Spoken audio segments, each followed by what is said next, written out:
ونؤمن به ونتوكل عليه ونعوذ بالله من شرور أنفسنا ومن سيئات أعمالنا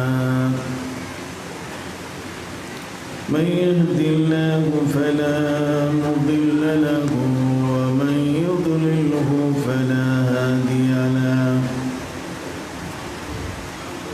ونشهد أن لا إله إلا الله وحده لا شريك له ونشهد أن سيدنا وحبيبنا وشفيعنا ومولانا محمدا عبده ورسوله صلى الله عليه وعلى آله وصحبه وبارك وسلم أما بعد فأعوذ بالله من الشيطان الرجيم بسم الله الرحمن الرحيم وما أرسلناك إلا رحمة للعالمين وقال تعالى مخبرا وآمرا إن الله وملائكته يصلون على النبي يا أيها الذين آمنوا صلوا عليه وسلموا تسليما صلى الله على محمد صلى الله عليه صلى الله على محمد صلى الله عليه فمحمدنا هو سيدنا فمحمدنا هو سيدنا فالعز لنا لإجابته صلى الله على محمد صلى الله عليه وسلم صلى الله على محمد صلى الله عليه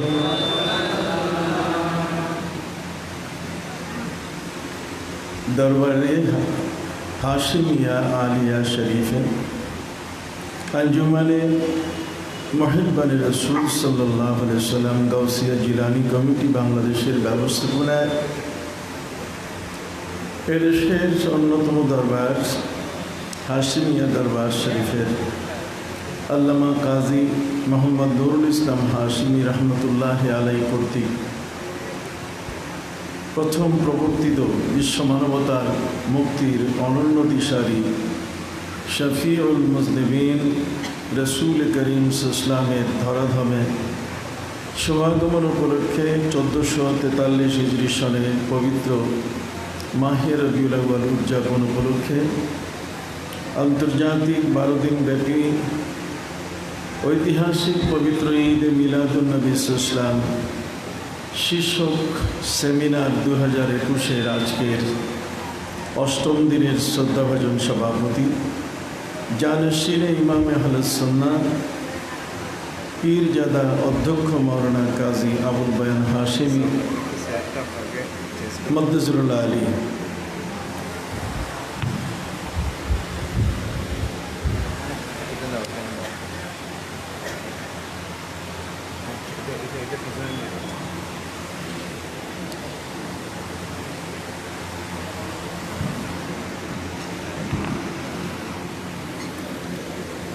আজকের এই মাহফিলের মোহতারাম ওয়াইজিন একরাম কষ্ট স্বীকার করে আজকের এই মাহফিলে উপস্থিত এই দরবারের আশেকান বৃন্দ, শ্রদ্ধাভাজন উলামা একরাম, আমার সামনে প্যারা নবী রসুল করিম সাল্লাল্লাহু আলাইহি ওয়াসাল্লামের প্রেমিক বৃন্দ, আহসানুল উলুম জামিয়া গাউসিয়া কামিল মাদ্রাসার সম্মানিত উপাধ্যক্ষ, আসাদুল্লাহ ইকরাম, শিক্ষক মণ্ডলী, শ্রদ্ধেয় এলাকাবাসী, আসসালামু আলাইকুম ওয়া রাহমাতুল্লাহি ওয়া বারাকাতুহু। পবিত্র মাহে রবিউল আউয়াল উদযাপন উপলক্ষে বিভিন্ন গুরুত্বপূর্ণ বিষয়ের উপরে শ্রদ্ধেয় উলামা ইকরাম আলোচনা রেখে যাচ্ছেন। পবিত্র ঈদে মিলাদুন নবী সাল্লাল্লাহু আলাইহি ওয়াসাল্লাম উপলক্ষে 12ই রবিউল আউয়াল পর্যন্ত প্রিয় নবী সাল্লাল্লাহু আলাইহি ওয়াসাল্লামের এই ধরাধামে এই বিশ্ব জগতের রহমতুল লিল আলামিন হয়ে তিনি আগমন করেছেন। তার শুভাগমনে পৃথিবী আলোকিত হয়েছে,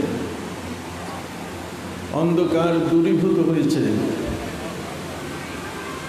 মানবতা মনুষ্যত্ব বিরোধী যত চক্র আছে সবগুলো পৃথিবী থেকে তাদের অপনোদন ঘটেছে।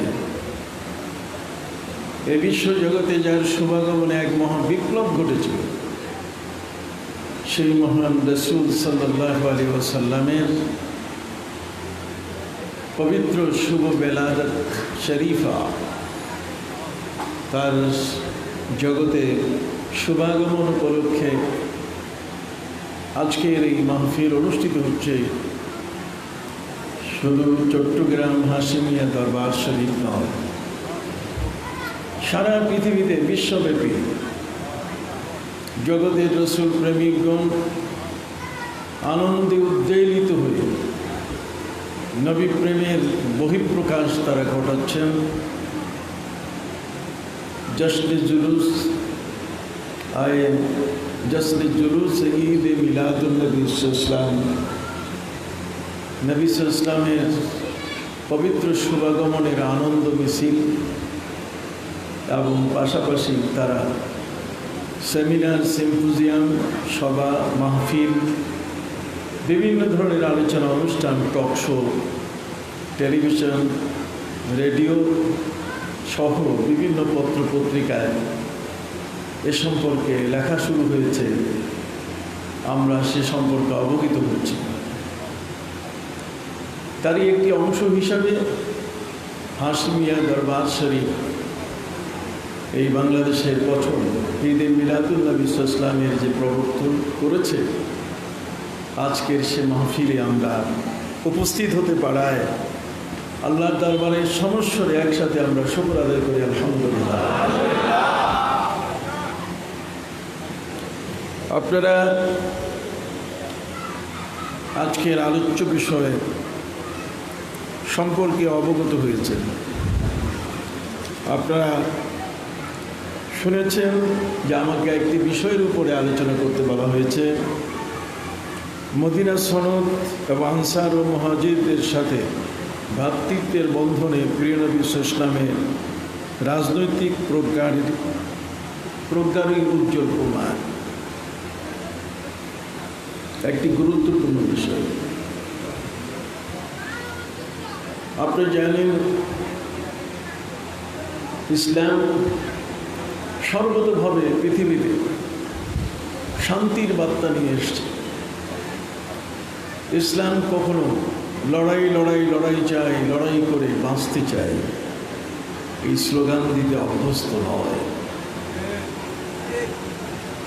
ইসলামের মূল প্রতিপাদ্য বিষয় হল শান্তি। পৃথিবীতে যারা পূজা করছে, শিরক করছে, এই পৃথিবীতে যারা এই ধরনের কতগুলো আল্লাহ বিরোধী কর্মকাণ্ডে জড়িত, আমাদের প্রিয় নবী সাল্লাল্লাহু আলাইহি ওয়াসাল্লামকে আল্লাহ পাক রব্বুল আলামিন বলছেন, ইত্তাবি মা উহিয়া ইলাইকা মির রাব্বিক লা ইলাহা ইল্লা হু ওয়া আ'রিদ আনিল মুশরিকিন ওয়ালাউ শাআ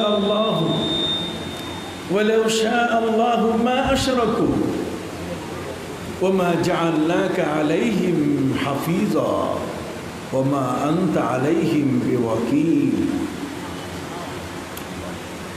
মহাগ্রন্থ আল কোরআনের মধ্যে আল্লাহ পাক রব্বুল আলামিন তার প্রিয় নবীকে বলছেন, হে নবী, পৃথিবীতে যারা পূজা করছে, যারা শিরক করছে, ওদের শিরকের সাথে ওরা থাকুক। আপনাকে আমি যা ওহী দিয়েছি, যে আদেশ দিয়েছি, আপনি সে আদেশ মতো কাজ করেন। ইত্তাবি মা উহিয়া ইলাইকা মির রাব্বিক লা ইলাহা ইল্লা আল্লাহ ছাড়া কোনো মাবুদ নেই, এই একটি বিষয়ের উপরে আপনি প্রতিষ্ঠিত থাকুন। ওয়া আরিজ আনিল মুশরিকিন, আর মুশরিকরা কি করছে তার থেকে আপনি দূরে অবস্থান করেন। ওয়ালাউ শাআ আল্লাহু মা আশরাকু, যদি আল্লাহ চাইতেন তাহলে একজনও পূজা করতে পারত না, ফেরেশতা দিয়ে সব সোজা করে ফেলতেন। কিন্তু ওয়ামা জাআলনাকা আলাইহিম হাফিজা, তাদের দেখাশোনার দায়িত্ব আমি আপনাকে দেই নাই। ওয়ামা আনতা আলাইহিম বিওয়াকিল, এবং তাদের ব্যাপারে আপনি অভিভাবক নন। কিয়ামতের ময়দানে কে শিরক করলো, পূজা করলো, এই ব্যাপারে আপনাকে জিজ্ঞাসা করা হবে না। আপনার কাজ হচ্ছে আল্লাহ প্রদত্ত ওহী নিয়ে পৃথিবীর মানুষগুলোকে সত্যের পথে একটি শান্তির কালেমার প্রতি তাদেরকে আহ্বান করবেন। সম্মানিত সুধী ভাইরা আমার, আমাদের প্রিয় নবী সাল্লাল্লাহু আলাইহি ওয়াসাল্লাম তিনি এই সূত্রের আলোকে তিনি মুশরিকদের পূজা, পৌত্তলিকদের পূজা, কাফেরদের কুফরি, যারা আল্লাহকে মানছে না, ইহুদিদের ইহুদিয়ত, এগুলো পবিত্র কোরআন পরিষ্কার ঘোষণা করেছে, ইন্নাদ দীনা ইনদাল্লাহিল ইসলাম, আল্লাহর কাছে একমাত্র ধর্ম হলো কি? ইসলাম। ওয়া মান ইয়াবতাগি গায়রাল ইসলামি দীনান ফালান ইউকবালা মিনহু, আল্লাহ তাআলা পরিষ্কার বলে দিয়েছেন ইসলাম ছাড়া আর কোনো ধর্ম গ্রহণযোগ্য নয়। কিন্তু তারপরও পৃথিবীতে মানুষ আল্লাহ বিরোধী কর্মকাণ্ডে জড়িত হয়ে থাকবে। আল্লাহ বলছেন, যদি আমি চাইতাম তাহলে সবাইকে একটা উম্মতে লাজআলনাহুম উম্মাতান ওয়াহিদা, সবাইকে এক উম্মতে আমি একটা জাতিতে পরিণত করতাম, কিন্তু এটা আমি চাই নাই। কাজেই হে নবী, আপনার উপরে দায়িত্ব হলো যে আপনি যারা আমাকে মানে না, আমার কথা শুনে না, আমার পথে নাই, আপনি তাদেরকে নিয়ে একটা শান্তি প্রতিষ্ঠা করুন। তাহলে আপনার এই শান্তির বার্তাটা, আপনার এই শান্তির প্রস্তাব, আপনার এই পৃথিবীতে তাদেরকে নিয়ে শান্তি, যারা আপনার বিরোধিতা করছে, যারা আপনাকে মানে না, মানবে না, আপনি তাদেরকে যদি একটি ফর্মুলায় আনতে পারেন, একটা নিয়ম নীতির মধ্যে আনতে পারেন, তাহলে এই পৃথিবীর মধ্যে হোক না সে ইহুদি, হোক না সে পৌত্তলিক মুশরিক, কিন্তু তারপরও পৃথিবীতে শান্তি বিরাজ করবে। এই ফর্মুলাটি আপনাকে প্রতিষ্ঠিত করতে হবে। এই ফর্মুলা, এটি বিশাল এক রাজনৈতিক ফর্মুলা, যে ফর্মুলার আলোকে আমাদের প্রিয় নবী সাল্লাল্লাহু আলাইহি ওয়াসাল্লাম ইহুদি, মুশরিক, মুসলমান সবাইকে দেশের কাজে তিনি ব্যবহার করেছিলেন। বিশাল এক রাজনৈতিক প্রজ্ঞা, পরস্পর ধর্মের বিরোধী হওয়া সত্ত্বেও ধর্ম সহিষ্ণুতা, প্রত্যেকের মধ্যে মানুষের প্রতি মানুষের মানবতা এবং ভালোবাসাকে তিনি প্রতিষ্ঠিত করেছিলেন, যদিও তাদের ধর্ম কি ছিল? ভিন্ন ছিল। ভিন্ন আদর্শের, ভিন্ন দৃষ্টিভঙ্গির মানুষগুলোকে এক জায়গায় একত্রিত করে শান্তি প্রতিষ্ঠা করা, এর চেয়ে বড় রাজনীতি পৃথিবীতে না। মদিনা সনদের মতো, যেটিকে ম্যাগনা কার্টা বলা হয়েছে, যেটি বলা হয়েছে পৃথিবীতে ফার্স্ট অফ রাইটস, পৃথিবীর প্রথম লিখিত সংবিধান। সারা জগতের মধ্যে কোনো জাতি একজন আরেকজনকে কাছে আনতে পারে নাই, আর আমার নবী ইহুদিকে পাশে আনলেন, মুশরিককে কাছে আনলেন। যে সমাজের মধ্যে ইহুদিদের বক্তব্য ছিল ওয়াকালাতিল ইয়াহুদু লাইসাতিন নাসারা আলা শাইء ওয়াকালাতিন নাসারা লাইসাতিল ইয়াহুদু আলা শাইء। ইহুদি এবং খ্রিস্টানরা কোনোদিন এক জায়গায় একত্রিত হতে পারে নাই, যে কারণে ইহুদি এবং খ্রিস্টান পৃথিবীর মধ্যে বহু মতের, বহু পথের মানুষ,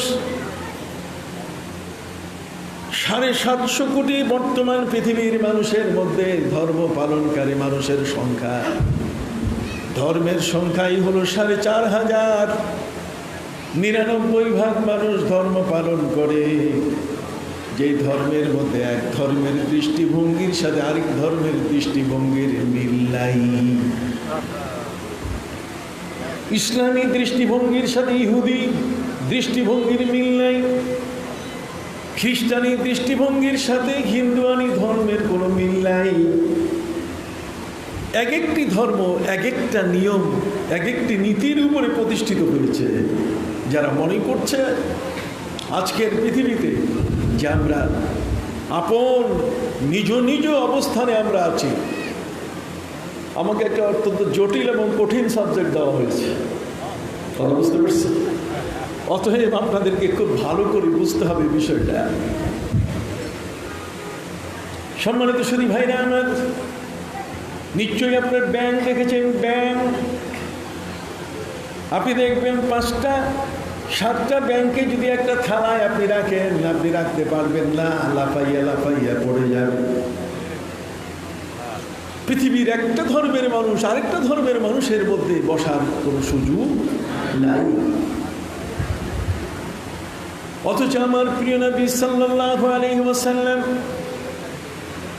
তিনি হুজরা মুবারাকা, নবীজি বিশ্রামরত, আমার প্রিয় নবী সাল্লাল্লাহু আলাইহি ওয়াসাল্লামের কাছে খবর পৌঁছানো হলো, নবীজি ইটালির রোম থেকে 40 জন বড় বড় লার্নেড ম্যান, বিশাল বড় বড় জ্ঞানী, বড় বড় পদের মানুষ, এরা আপনার কাছে এসছে সাক্ষাৎ নেওয়ার জন্যে। ওরা আপনার সাক্ষাৎকার নিতে চায়, ওরা আপনার কাছে কথা বলতে চায়। কারণ ইতিপূর্বে সারা পৃথিবীর সর্বত্র ছড়িয়ে পড়েছে যে আপনার এই দেশ এমন একটি দেশ, যেই দেশের মধ্যে কোনো জেলখানা নাই। কি নাই? কারাগার নাই, জেলখানা নাই। যেই দেশের মধ্যে জেলখানা নাই, কারাগার নাই, বন্দিশালা নাই, যেখানে কোনো আসামি নাই, যেখানে মানুষ ঘুষ খায় না, সুদ লেনদেন করে না, যেই সমাজের মধ্যে কাটাকাটি নাই, মারামারি নাই, হানাহানি নাই, যেই সমাজের মধ্যে কোনো রকম যুদ্ধ বিগ্রহ নাই, অতএব এমন এক রাষ্ট্র আপনি প্রতিষ্ঠা করেছেন, গোটা বিশ্বে ছড়িয়ে পড়েছে, ভাইরাল হয়ে গেছে যে আপনি পৃথিবীর এমন এক মহান রসূল, মহান ব্যক্তি, যে আপনার দেশে এমন আসামি নাই যে আসামিকে ধরার জন্য পুলিশ কখনো তার পিছে দৌড়ায়। সুবহানাল্লাহ বলেন, আর উঁচু করে বলেন সুবহানাল্লাহ।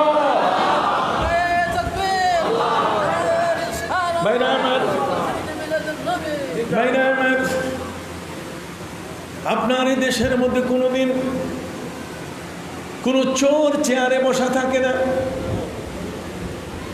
আপনি এমন এক দেশ প্রতিষ্ঠা করেছেন, মখজুমিয়া গোত্রের একজন মহিলা চুরিতে ধরা পড়েছে।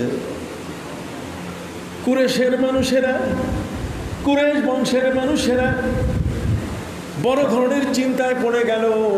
মখজুমিয়া গোত্রের একজন নারী, আমাদের বংশেরই একজন নারী, যদি তার চুরির ঘটনা প্রিয় নবীজির কাছে যায় তাহলে উনি তো হাত কাটার আইন দিয়ে দিবেন। মখজুমিয়া গোত্রের এই সম্মানিত নারী চুরিতে ধরা পড়েছে, অতএব নবীজি তো তার হাত কেটে দিলে তখন গোটা কুরেশ বংশের হাত কাটা যাবে। কাজেই কুরেশি মানুষরা, বড় বড় নেতা নেতৃবৃন্দ সব একত্রিত হলেন, পরামর্শ করলেন নবীজির পাশে কে এমন আছেন, নবীজির কোনো পিএস, তার এপিএস কত কর না, PS1 PS2 এই ধরনের কেউ আছে কিনা যে নবীর অত্যন্ত কাছের, যিনি নবীর সাথে কানে কানে সামনে সাহসের সাথে কথা বলতে পারেন। ঠিক এমন একজন পিএসকে আমরা খুঁজি, নবীর সাথে যার খুব দহরম মহরম, নবী সাল্লাল্লাহু আলাইহি ওয়াসাল্লামের কাছে যার খুব সম্পর্ক আছে। অতএব এই সম্পর্কের মানুষটাকে একটু খুঁজে আমরা ফিরি। সম্মানিত সুধী ভাইরা আমার, হযরত উসামা ইবনে যায়েদ রাদিয়াল্লাহু তাআলা আনহু নবীজির পিএস, অত্যন্ত কাছের মানুষ। তারা তার কাছে গিয়ে বলল, ভাই তুমি একটু নবীর কাছে সুপারিশ করো যাতে কুরেশ বংশ পৃথিবীর মানুষের কাছে লজ্জিত না হয়।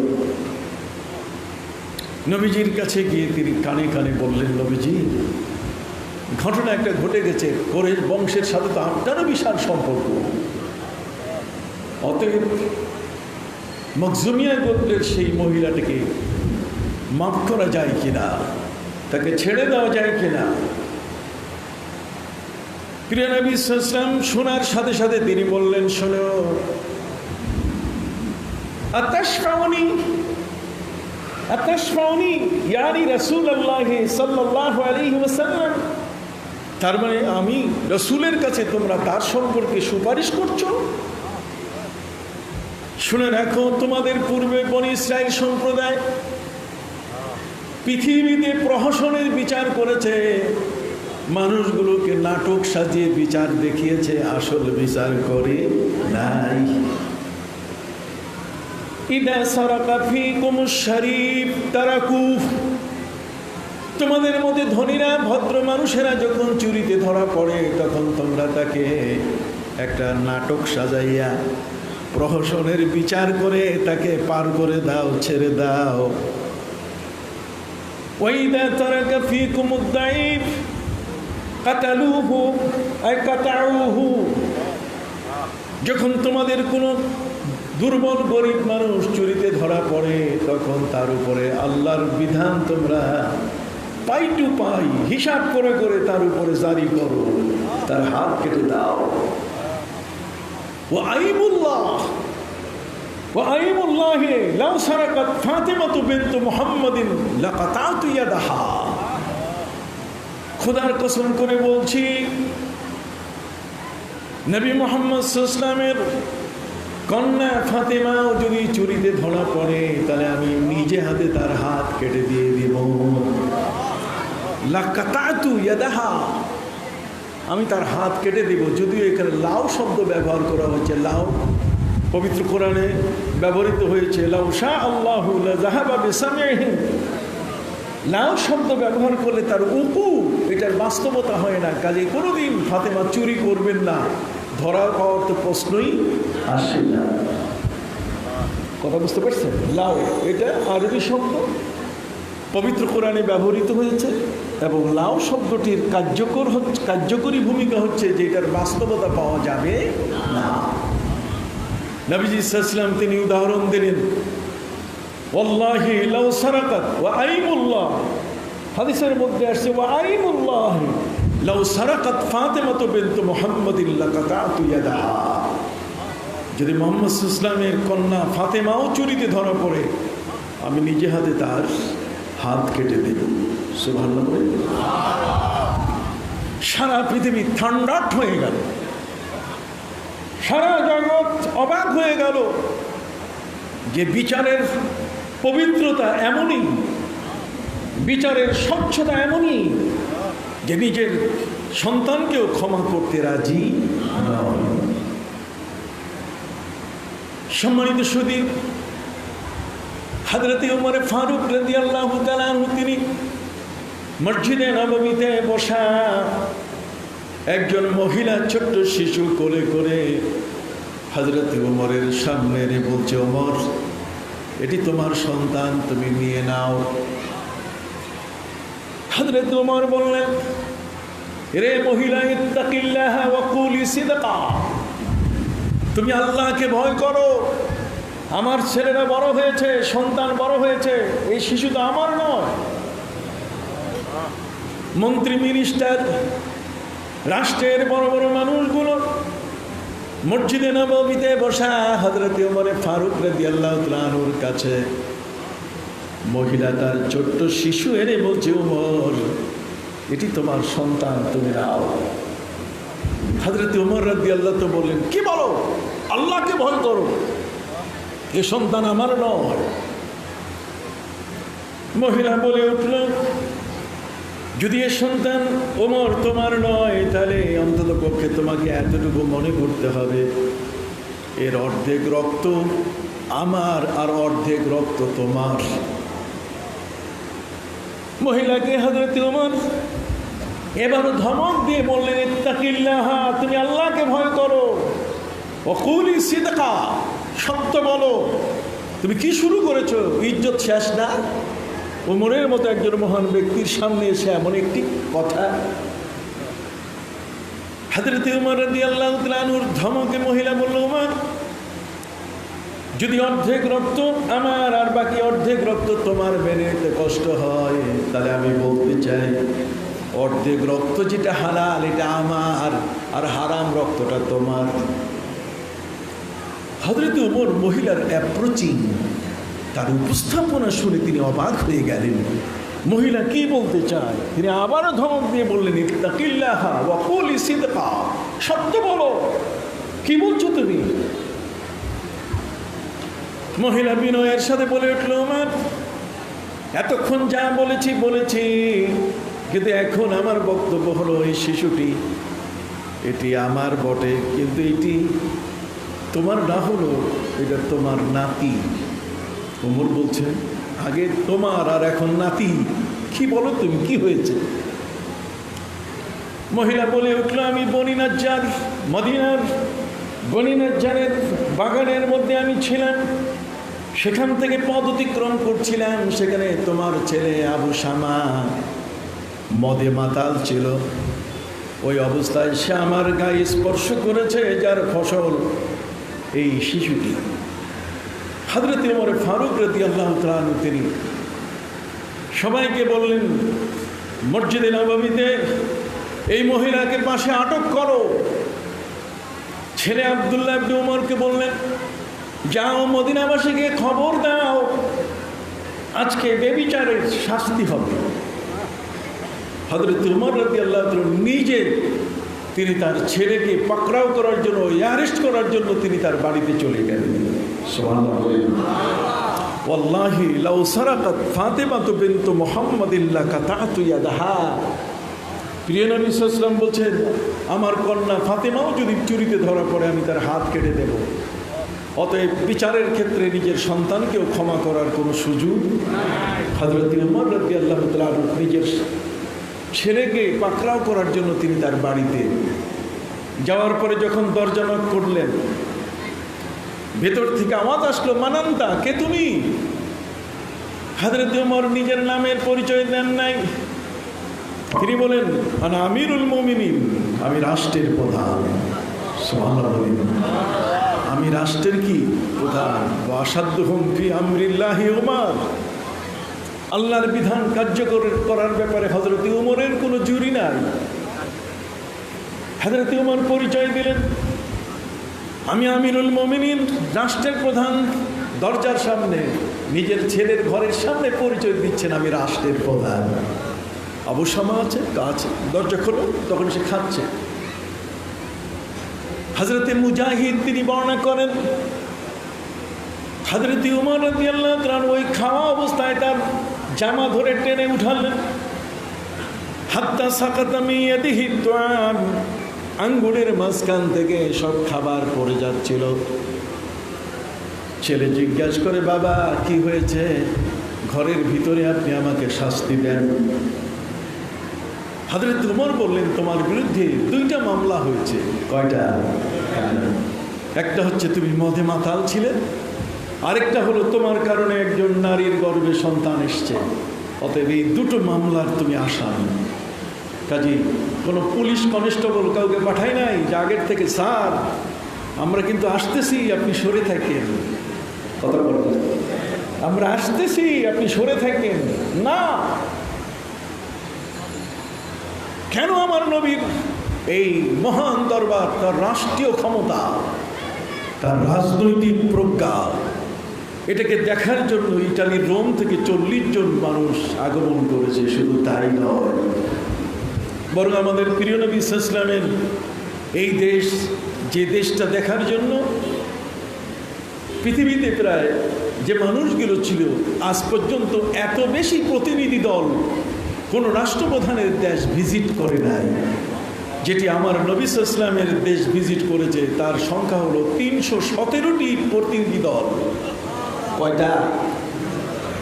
বিভিন্ন অঞ্চল, বিভিন্ন এলাকা থেকে, বিভিন্ন দেশ থেকে আমার নবী সাল্লাল্লাহু আলাইহি ওয়াসাল্লামের এই দেশটা দেখার জন্য, মদিনা মুনাওয়ারা দেখার জন্য তারা এসেছিল।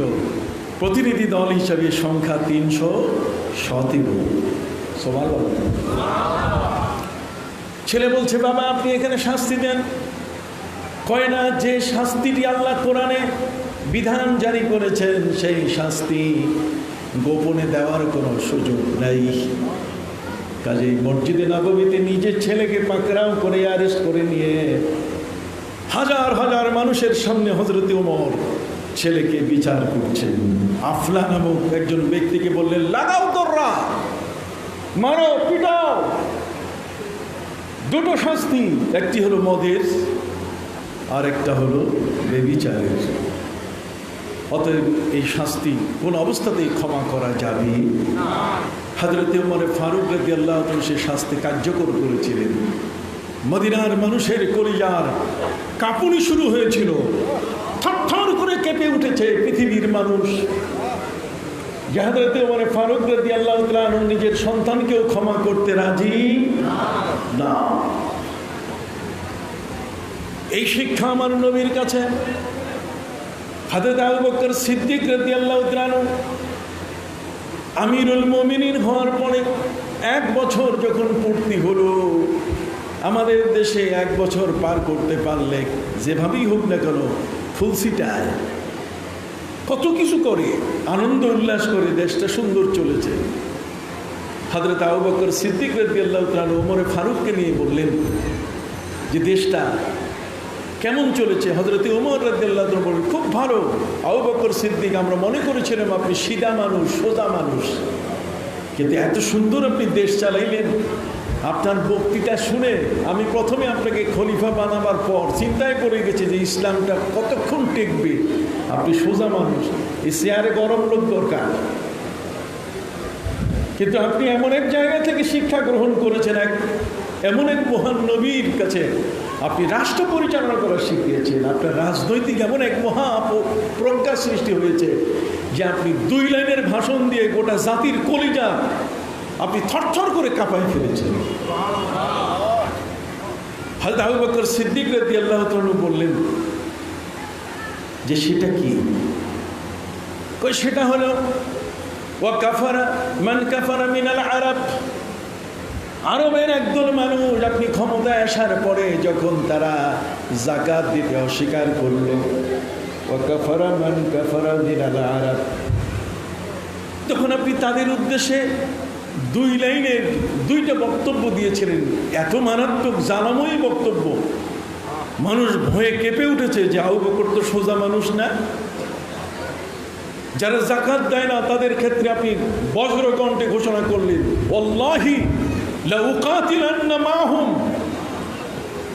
খোদার কসম, যারা দেশের রাজস্ব আদায় করবে না, ইসলামী ট্যাক্স, ইসলামী রাজস্ব আদায় করবে না, যাকাত যে আদায় করবে না, লা উকাতিলান্না মাহুম, তার সাথে লড়াই করব, তাকে আমি শেষ করে ফেলবো, একেবারে খুন করে ফেলবো।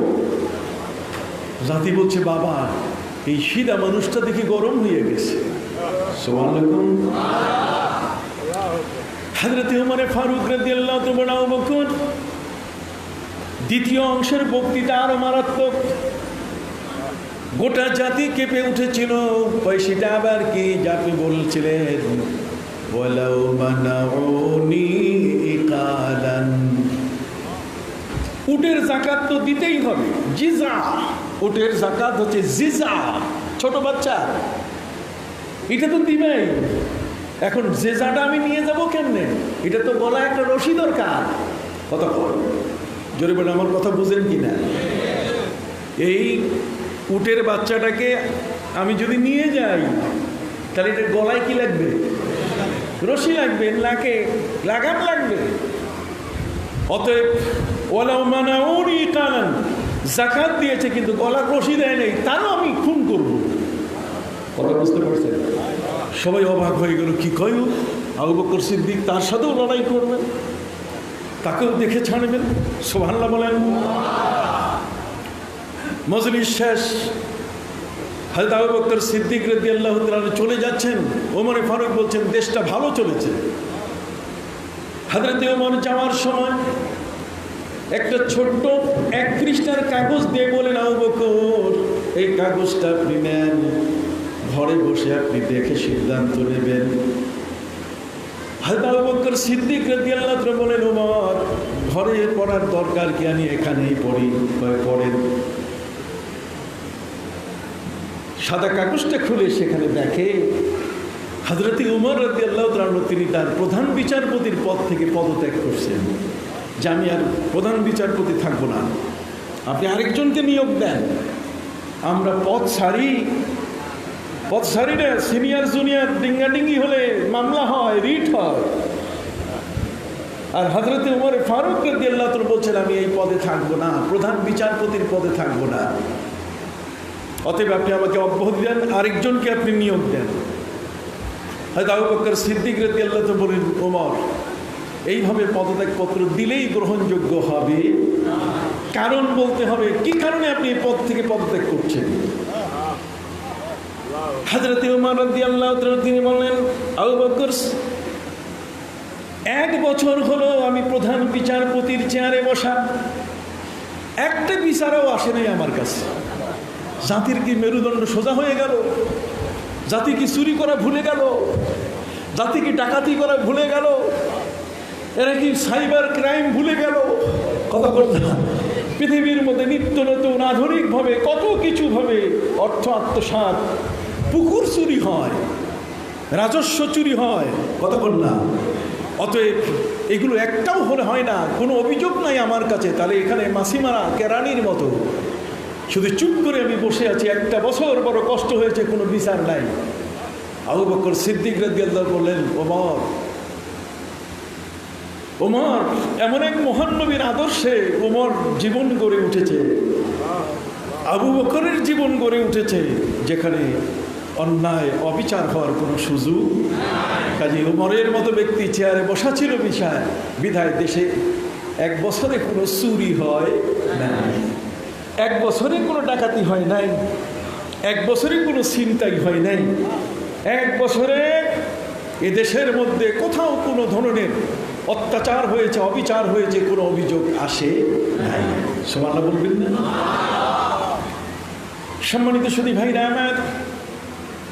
আমার নবীজি এমন এক দেশ তৈরি করলেন, এমন সাহাবায়ে কেরাম তিনি তৈরি করলেন, 1,26,000 সাহাবী, মুহাজির বলেন আনসার বলেন, মুহাজির বলে আনসার বলেন। পবিত্র কোরআন মাজিদে আল্লাহ পাক রব্বুল আলামিন والسابقون السابقون أولئك المقربون, যারা ইসলামে অগ্রগামী হয়ে আছেন আমাদের পূর্বে, মিনাল মুহাজিরিন ওয়াল আনসার, তাদের কথা এসছে।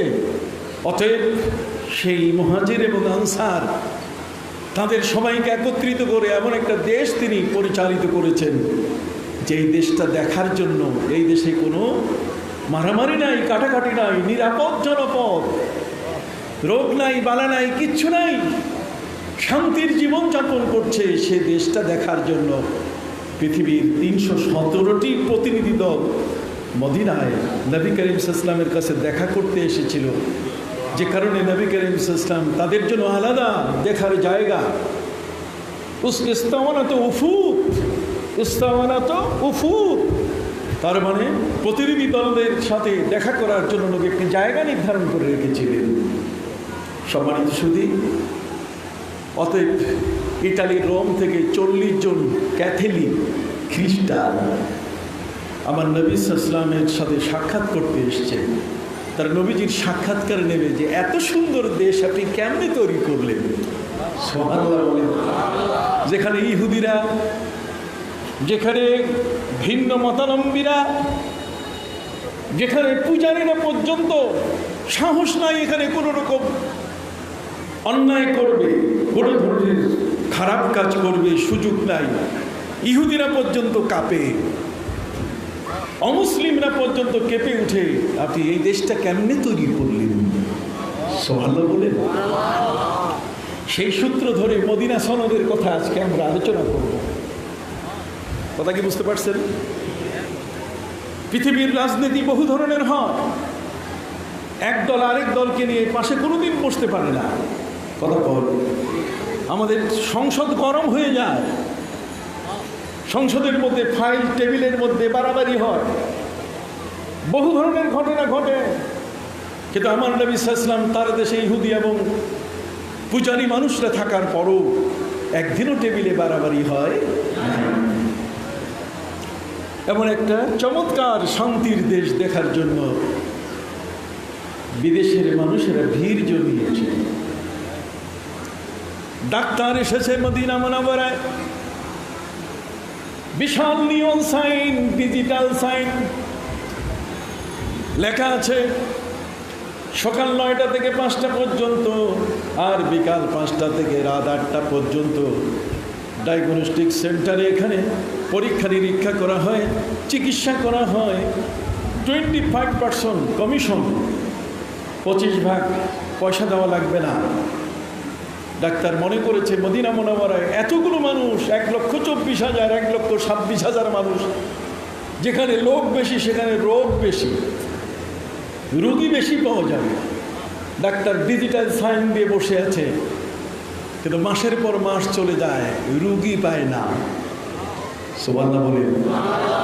মাসের পরে মাস যায় কিন্তু কি পায় না? রুগী পায় নাই, রুগী নাই। তো রুগী না থাকলে ডাক্তার থাকে, ডাক্তার কবিরাজ হয়ে গেছে। ডাক্তার পালাবার জন্য প্রস্তুতি নিচ্ছে, যার এই দেশে থাকা যাবে না।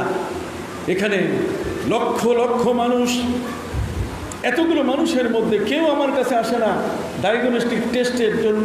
Blood test, urine test, স্টুল test, কত রকম টেস্ট আছে, একটা টেস্টের জন্য আসে না। আমার মেশিন সবগুলা জং ধরে পড়েছে, আমার এই পুরা অফিস সব একেবারে পুরাতন হয়ে যাওয়া শুরু করেছে, মানুষের আনাগোনা। তো যাওয়ার সময় একটু মুহাম্মদ সাল্লাল্লাহু আলাইহি ওয়াসাল্লামের যারা ভক্ত সাহাবী তাদেরকে একটু জিজ্ঞাসা করি, ওরা কি মারামারি করে না? ওদের কি চক্ষুশূল হয় না? ওদের কি পিত্তশূল হয় না? ওদের কি দন্তশূল হয় না? ওরা কি রোগে ভুগে না? ভাইরা আমার, ডাক্তার আমার প্রিয় নবী সাল্লাল্লাহু আলাইহি ওয়াসাল্লামের সাহাবা ইকরামকে জিজ্ঞাসা করলো, রে নবীর সাহাবীরা, তোমরা কি মারামারি করে হাত পাও ভাঙবো না? আমার কাছে ব্যান্ডেজগুলো সব পুরাতন হয়ে গেছে, একটা ব্যান্ডেজও বেচতে পারলাম না। আরে সুবহানাল্লাহ কইবেন না? একটা ব্যান্ডেজও কি করতে পারলাম না। কত রকম এই যে পেইন রিলিফ ঔষধ, ব্যথা উপশমের কত ধরনের ঔষধ, চোখের ঔষধ, ভাইরাস রোগ, আবার দাঁতের মধ্যে দাঁতের ব্যথা করে কান্দে, 32টা দাঁতের কোনো একটা দাঁতে যদি কোনো কারণে অ্যাফেক্টেড হয় তাহলে সেখানে অস্থির, দাঁতের ব্যথা সহ্য করা যায়। যে তোমাদেরকে কি দন্তশূল হয় না? আজে বাজে খাবার খাইয়া তোমাদের কি পিত্তশূল হয় না? পেটটার মধ্যে লুজ মোশন, বারবার ডায়রিয়া রোগ, এটা কি হয় না? আজকে 3টি মাস হয়ে গেল আমার একটা ঔষধও বিক্রি হয় নাই। এগুলো সব ডেট ফেল হওয়া শুরু করছে। কতক্ষণ না আমার ট্যাবলেট ক্যাপসুল, আমার ঔষধের কি ডেট ফেল হওয়া শুরু করছে, এগুলো মেয়াদ উত্তীর্ণ হওয়া শুরু করেছে। তোমাদের কি এগুলো প্রয়োজন হয় না? সাহাবা একরাম বলে দিলেন, শোনো ডাক্তার, তুমি জানো না এই পৃথিবীর মধ্যে আল্লাহ পাক রব্বুল আলামিন আমাদেরকে এমন এক মহান নবী উপহার দিয়েছেন। আমাদের প্রিয় নবী সাল্লাম, আতাকুম নবিয়ুকুম ইউআল্লিমুকুম দীনাকুম হাত্তাল খারাআত। নবীজি এসেছেন, প্রশ্ন তুলেছে ইহুদিরা, খ্রিস্টানরা, যেমন নবী এসেছেন তোমাদেরকে বাথরুমে কিভাবে বসবে সেটাও তোমাদেরকে শিখাই দিচ্ছেন।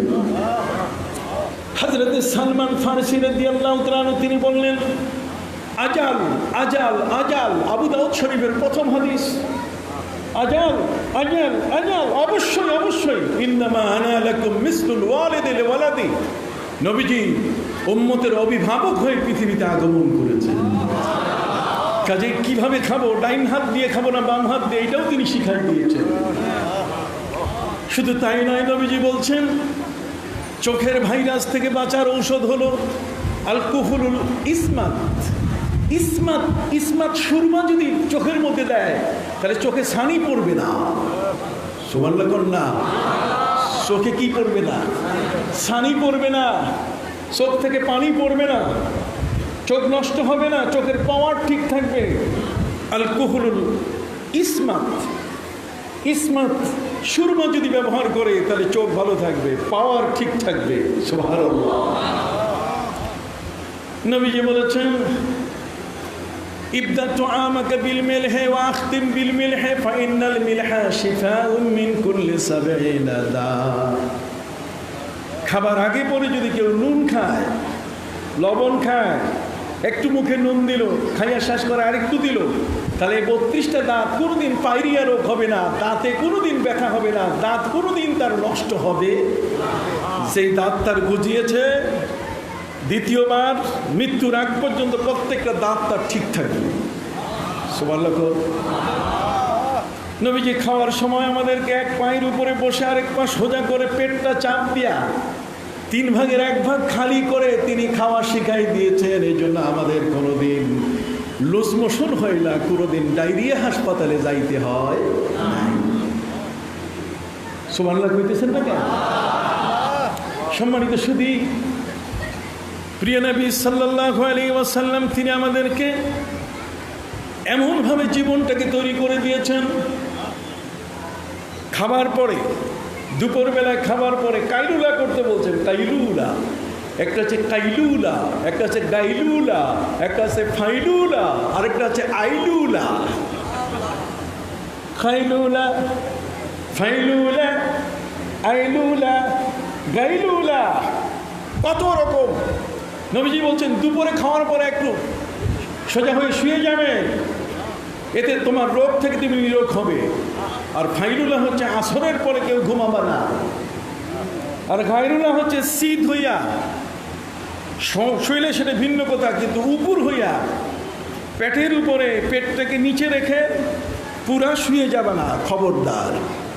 নবীজি বলছেন কাইলুলা হচ্ছে ফজরের নামাজের পরে কেউ ঘুমাবা না। তাহলে কাইলুলা, আইলুলা, ফাইলুলা, গাইলুলা নবীজি শিখাই দিয়েছেন কখন ঘুমাবো, কখন সাক্ষাৎ করব কার কাছে। জোহরের পরে নবীজি কারো বাড়িতে আসতে নিষেধ করছেন, খবরদার, সে তার স্ত্রীকে নিয়ে এখন বিশ্রাম নিচ্ছে। এশার পরে তার কাছে যাবা না, সুবহানাল্লাহ করো না কেন?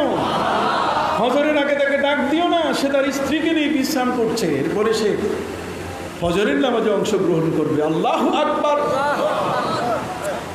জীবনটাকে একটা শান্তির পথে এনে দিয়েছিলেন। সম্মানিত সতী, আমার নিজের হার্টের রোগ হয়েছিল, বাসায় আমার সবাই চিন্তায় অস্থির, হবে কি। আমি সিঙ্গাপুরে গিয়েছি, আমি সেই মুম্বাই, যেটার নাম বোম্বাই, এই মুম্বাইতেও গিয়েছি। বোম্বাইতে যাওয়ার পরে সেখানে একটা হার্টের হাসপাতালে ভর্তি হলাম। তারা আমাকে 13টি শর্ত দিল যে আমাদের হাসপাতালে ভর্তি হতে গেলে 13টি শর্ত পালন করতে হবে।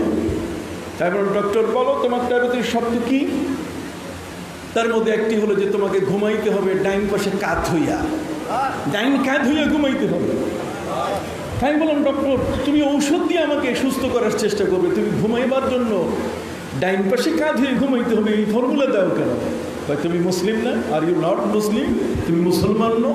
আমি বললাম ইয়াস, অবশ্যই আমি মুসলিম।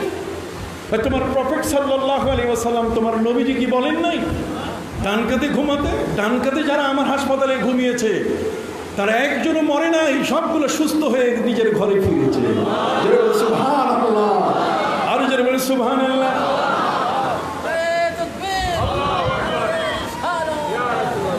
ভাইরা আমার প্রিয় নবী সাল্লাল্লাহু আলাইহি সাল্লামের কাছে ওরা প্রশ্ন করলো, নবী হার্টের রোগ যদি হয়,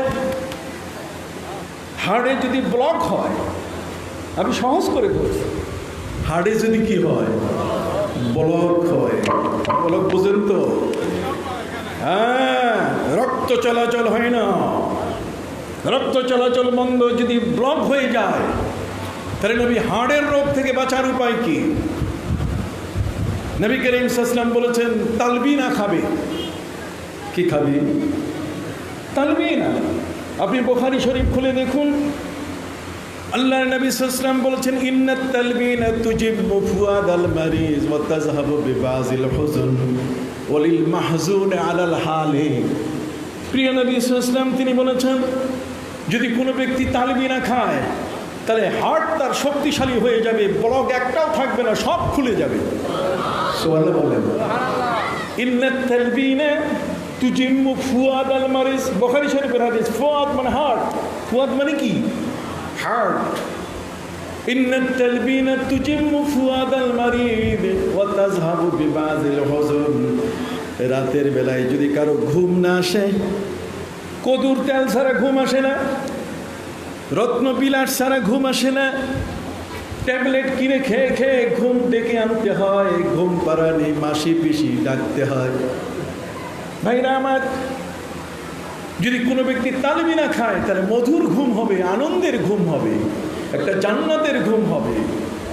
যদি এই তালবিনা কেউ খায়, নবী করিম সাল্লাল্লাহু আলাইহি ওয়াসাল্লাম তিনি বললেন যদি কোনো কারণে সে শক করে মরতে চায়, আত্মহত্যা করতে চায়, বাড়ির ছাদের উপর থেকে লাফাইয়া নিচে পড়ে অথবা কোনো বিশাল ব্রিজের উপর থেকে নিচে নদীতে লাফ দিয়ে ঝম্প দিয়ে সেখানে মরতে চায়, যদি এই ধরনের লম্প ঝম্প দিয়ে যদি কেউ মরতে চায়, নবী করিম সাল্লাল্লাহু আলাইহি ওয়াসাল্লাম বলছেন তালবিনা খেলে তার এই প্রস্তুতি নেওয়াটা সে ভুলে যাবে।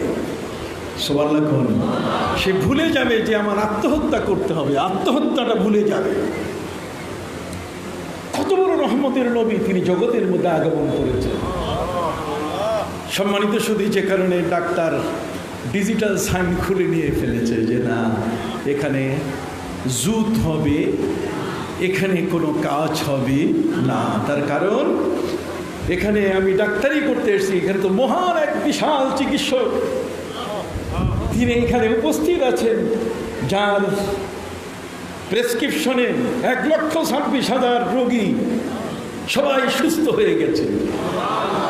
চুরি নাই, ডাকাতি নাই, প্রতারণা নাই, ধোঁকা নাই, সুদ নাই, ঘুষ নাই, ধান্দাবাজি নাই, চান্দাবাজি নাই, কোনো রকম কিছু নাই।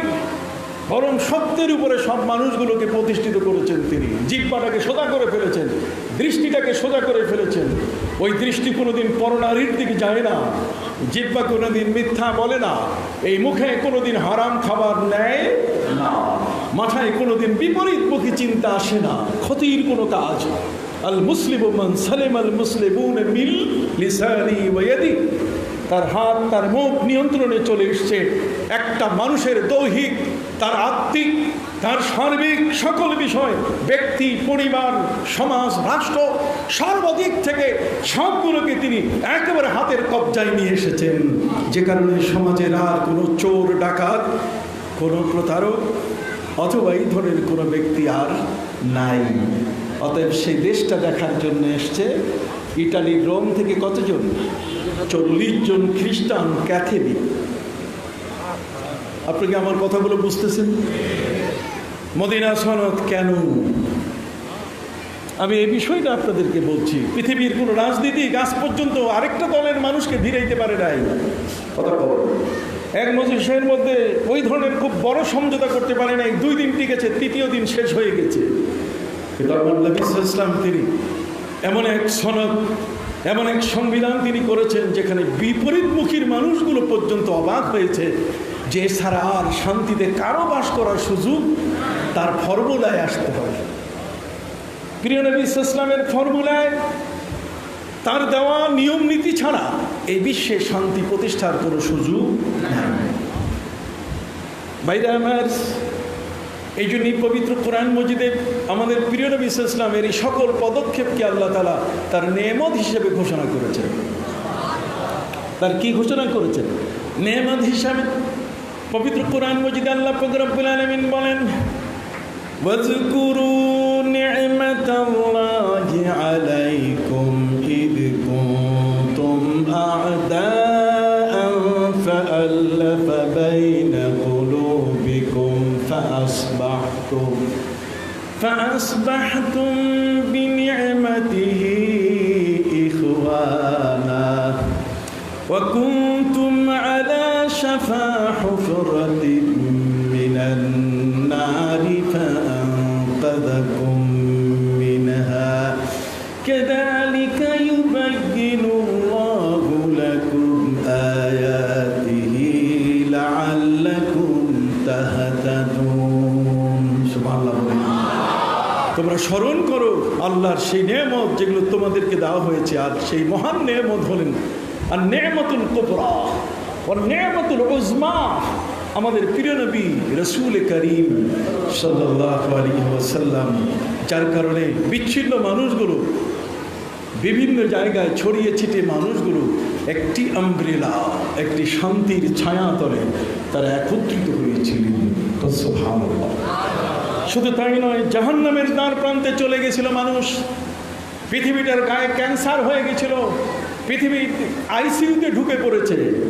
পৃথিবী আইসিইউতে চলে গেছে, ভেন্টিলেশন দেওয়া হয়েছে। কতক্ষণ না শেষ, পৃথিবী আর বাঁচবে না, পৃথিবী মারা যাবে। ঠিক মরণোন্মুখ পৃথিবীকে আমার প্রিয় নবী সাল্লাল্লাহু আলাইহি ওয়াসাল্লাম তিনি উদ্ধার করে আবার পৃথিবীকে নতুন করে কোমর সোজা করে দাঁড়াবার ব্যবস্থা করে দিয়েছে। হাসি ফুটেছে সেই শিশুদের মুখে যাদেরকে বাবা নিজ হাতে জীবন্ত কবর দিত, জীবন্ত কবর দিত। অশান্ত সমাজকে তিনি শান্ত করেছিলেন। যেখানে কোনো পাওনা, ঋণগ্রস্ত কোনো মানুষ মারা গেলে পরে তাকে কবর থেকে বের করে, যদি ঋণ পরিশোধ না করে থাকে, তার লাশকে বের করে লাঠি পেটা করা হতো। নবী করিম সাল্লাল্লাহু আলাইহি ওয়াসাল্লাম বলেন, খবরদার, কবর থেকে লাশ তুলতে পারবে না।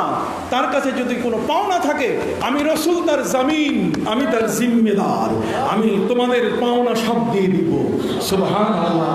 পৃথিবীর কোনো মানুষ আজ পর্যন্ত আমার নবী সাল্লাল্লাহু আলাইহি ওয়াসাল্লামের এই পদক্ষেপগুলো গ্রহণ করতে পারে না।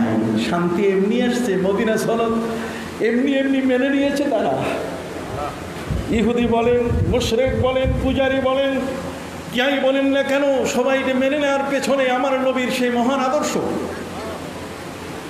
আসুন সেই আদর্শের ভিত্তিটা আপনাদের কাছে বলছি, যে যাকে কেন্দ্র করে এই সব মানুষগুলো একত্রিত হয়ে আমার নবী ইসলামের সেই বিশাল প্রস্তাব মদিনা সনদ, যার প্রায় 47টি অথবা 52টি ধারাকে তারা গ্রহণ করে নিয়েছিল। কথা বলেন না, 47 অথবা 52টি ধারাকে তারা কি করেছে? গ্রহণ করেছে। এটা সুবহানাল্লাহ। এখন ইটালির 40 জন ব্যক্তি এরা নবীজির কাছে এসছে। আমার নবীজি বিশ্রামরত অবস্থায় তিনি আরাম গাহে আরাম করছেন, হুজরা মুবারকে তিনি আরাম করছেন। আল্লাহ পাক রব্বুল আলামিন নবীজির বিশ্রাম গাহের নাম তিনি হুজরাত বলেছেন। সূরাতুল হুজরাত, হুজরা মুবারক। সেই হুজরা মুবারকে প্রিয় নবী সাল্লাল্লাহু আলাইহি ওয়াসাল্লাম তিনি আরাম করছেন। সাহাবায়ে ইকরাম খবর দিলেন, নবীজি গো,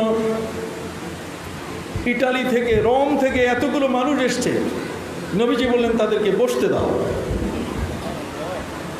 নবীজির কোনো বাংলো ছিল না, গেস্ট রুম ছিল না, রেস্ট রুম ছিল না, বিদেশি মেহমানদের বসাবার জন্য কোনো আলাদা ব্যবস্থা ছিল না।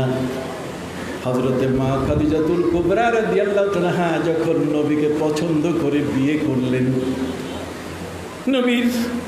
নবীজিকে স্বামী হিসেবে গ্রহণ করায় আরবের মেয়েরা বলা শুরু করলো, রে খাদিজা, তুমি তো জম্মের ঠকা ঠকছো, এমন একজনকে স্বামী বানালে, তারপর আমার নবী সাল্লাল্লাহু আলাইহি ওয়াসাল্লামকে স্বামী বানালে, যার কোনো বাংলো নাই, কিচেন রুম নাই, দক্ষিণ দিকের বারান্দা নাই, কত করল, ওই যে 3000 স্কোয়ার ফিটের ঘর নাই, আলাদা হেলান চেয়ার নাই, বিছানা আছে, মাদুর নাই, মাদুর হলো ফাটা মাদুর। আর এই কষ্টের ঘরে একটি বই আমার আসতেছে, মদিনার কান্না। হযরতে মা আয়েশা রাদিয়াল্লাহু তাআলা বলেন, নবীজি আমাকে নিয়ে যে ঘরে সংসার করছেন মদিনা মুনাওয়ারায়, সে ঘরটি ছিল এমন যার দরজা ছিল না, একটা চামড়া শুধু ঝুলানো ছিল। নবীজি দাঁড়ালে ওই ঘরের ছাদ মাথার ছান দিতে লাগতো, উঁচা ছিল না, কোনো জানালা ছিল না, কিছু ছিল না। 2 জন ছাড়া 3য় জন কোনো ব্যক্তির শোয়ারও জায়গা ছিল না। যখন নবীজি রাতের বেলায় তাহাজ্জুদ পড়তেন, তখন আমি আমার পা দুটোকে গুটিয়ে নিতাম। নবীজি এত বড় লম্বা রুকু করতেন, ওই রুকুর মধ্যে আমার পা সোজা হয়ে যেত। নবীজি সাল্লাল্লাহু আলাইহি ওয়াসাল্লাম যখন সেজদায় যেতেন, তখন আলাদাভাবে জায়গা নাই, আমার পায়ে চিমটি দিলে পরে আমি পা ছোট করে নিতাম। নবীজি সেজদা করতেন। হযরতে মা আয়েশা রাদিয়াল্লাহু তাআলা তিনি বলেন, নবীজির এই ছোট্ট ঘরে আমি জীবন যাপন করেছি। রে দুনিয়ার মহিলারা, মা বোনরা, তোমরা স্বামীর সংসারে এসে কত বড় দাবি করো, 2600 স্কোয়ার ফিটের ফ্ল্যাট লাগবে, দক্ষিণ দিকে বারান্দা লাগবে, এতগুলো বাথরুম লাগবে, এত সুযোগ সুবিধা সব লাগবে, আলমিরা লাগবে, এরপরে ফ্রিজ লাগবে, তাও বড় বড় কোম্পানির, 2 লাখ 3 লাখ 4 লাখ টাকা দামের, কতক্ষণ না ডিপ ফ্রিজ লাগবে, ওই খারাইন না দাঁড়ানো ফ্রিজ লাগবে, স্ট্যান্ড ফ্রিজ লাগবে, এগুলো সব তোমাদের দাবি। কিন্তু হযরতে মা আয়েশা রাদিয়াল্লাহু তাআলা, তার ঘরটা ছিল কত ছোট। আমার নবী সাল্লাল্লাহু আলাইহি ওয়াসাল্লাম আর মা আয়েশা ছাড়া 3য় কোনো ব্যক্তির শোয়ার কোনো ব্যবস্থা নাই। মা খাদিজাতুল কুবরা রাদিয়াল্লাহু তাআলা নবীকে যখন পছন্দ করে বিয়ে করলেন, প্রস্তাব দিলেন, বিয়ে হয়ে গেল। আরবের নারীরা উপহাস করা শুরু করলো, খাদিজা তুমি এমন একজন স্বামী বেছে নিলে যার আলাদা কোনো গেস্ট রুম নাই, বাংলো নাই, কোনো কিচেন রুম নাই, তুমি জন্মের ঠকা ঠকছো। মা খাদিজাতুল কুবরা রাদিয়াল্লাহু তাআলা বললেন, শোনো, আমি জন্মের ঠকা ঠকি নাই, বড় আমি জন্মের জিতা জিতেছি। আমি জন্মের জিতা জিতেছি। সুবহানাল্লাহ।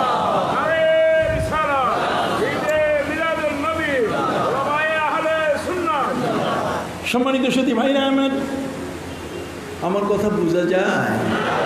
বুঝেন তো? কি বলবো? হায় হায় হায়, সেই নবীর মিলাদুন নবী পড়তে চায় না, সেই নবীর জীবনই জানতে চায় না। এই নবীর জীবনী মিলাদুন নবী বললেই বেদাত। কয়টা কি কোথায় আছে? আছে তোমার নানা বাড়ি, ওইখানে তুমি জন্ম নিছো। দুনিয়ার অধিকাংশ মানুষ নানার বাড়িতে জন্ম নিছে। কথা বলো না? বাবা তার মেয়েকে জামাইয়ের বাড়িতে রাখে না, এই মেয়েটা বাচ্চা হবে ওই সময় আমার ঘরে আসো। কি বলেন ঠিক কিনা? কাজে তোমার জন্মস্থান নানার বাড়ি, নানার বাড়িতে জিজ্ঞাসা করো যে তোমার মিলাদ কইয়ে দিবে যে কোন সময় তুমি কিভাবে জন্ম নিছো। খবর নাই তোমার। কথা খেয়াল করেছো? খুব সংক্ষিপ্তভাবে বলে যাই, অনেক লম্বা কথা বুঝতে পারছেন। আমার নবী সাল্লাল্লাহু আলাইহি ওয়াসাল্লামের মদিনা সনদ কি জিনিস জানি, এটা বুঝাবার জন্য একটা ভূমিকা দিচ্ছে, যে এই ভূমিকার ভিতরে মদিনা সনদ আপনাকে বুঝে নিতে হবে। সম্মানিত সুধী, 40 জন মেহমান, বসাবার কোনো জায়গা নাই। মা খাদিজাতুল কুবরা আরব নারীদের বললেন, আমার চোখে তোমরা দেখো, আমার চোখের লেন্স তোমাদের চোখে লাগাও, তারপর দেখবে যে পৃথিবীর এমন এক মহান রসুলকে আমি স্বামী হিসাবে পেয়েছি, যেটা পৃথিবীর কোনো নারীর ভাগ্যাকাশে এত সম্মানের স্বামী কোনোদিন তাদের কপালে জোটে। সুবহানাল্লাহ বলেন। সেই ভাগ্যবতী নারী আমি।